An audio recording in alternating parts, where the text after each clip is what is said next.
আজকের গল্প মানবতা এখনও বেঁচে আছে। বিদ্যুতের খুঁটিতে একটি কাগজ ঝোলানো দেখে আমি কাছে গেলাম। কাছে গিয়ে দেখলাম তাতে কিছু লেখা আছে।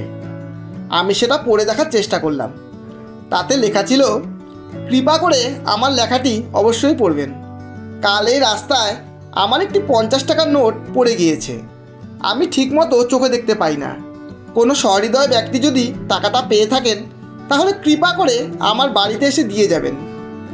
লেখাটা পড়ার পর প্রথমে আমি খুবই অবাক হয়েছিলাম। পরে ভাবলাম তার কাছে হয়তো এই 50 টাকাটা খুবই জরুরি ও মূল্যবান। তাই আমি তাড়াতাড়ি করে কাগজে লেখা ঠিকানায় পৌঁছে গেলাম। এরপর বাড়ির বাইরে থেকে ডাক দিলাম, কই বাড়িতে কেউ আছেন? তখন এক বৃদ্ধা মহিলা বাইরে বেরিয়ে এলো।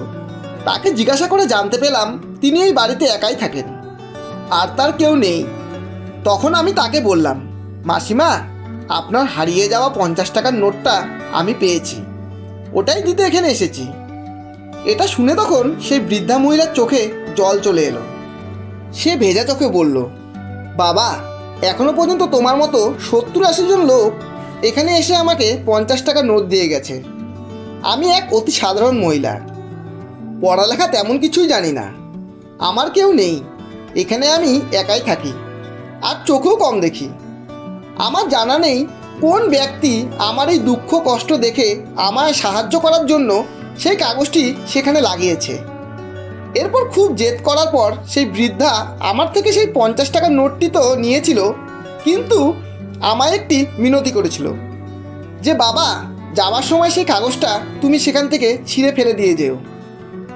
আমি তখন উনাকে হ্যাঁ তো করে দিয়েছিলাম, কিন্তু আমার মানবিকতা আমায় ভাবতে বাধ্য করেছিল যে এর আগেও হয়তো উনি আমার মতোই, যারা উনাকে টাকা দিতে এখানে এসেছিল, সেই সকল ব্যক্তিদের কাগজটি ছেঁড়ার অনুরোধ অবশ্যই করেছিল। কিন্তু তারা যখন মানবিকতার খাতিরে কেউ কাগজটি ছেড়েনি, তাহলে আমি কেন ছিঁড়তে যাব? এরপর আমি সেই লোকটির সম্বন্ধে ভাবছিলাম, যে সেই কাগজটি সেখানে ঝুলিয়ে রেখেছিল, সে কতটা ভালো মানুষ হতে পারে, যে একজন অসহায় বৃদ্ধ মহিলাকে সাহায্য করার জন্য এই রাস্তাটি খুঁজে নিয়েছেন। আমি তার জন্য ভগবানের কাছে প্রার্থনা করতে বাধ্য হলাম। সত্যি বন্ধুরা, কাউকে সাহায্য করার জন্য রাস্তা তো অনেক আছে, খালি ভালো মানসিকতার প্রয়োজন। ধন্যবাদ। গল্পটি যদি ভালো লাগে একটা লাইক অবশ্যই দেবেন, এবং বন্ধু ও প্রিয়জনদের শেয়ার করে চ্যানেলটি সাবস্ক্রাইব করে পাশে থাকবেন।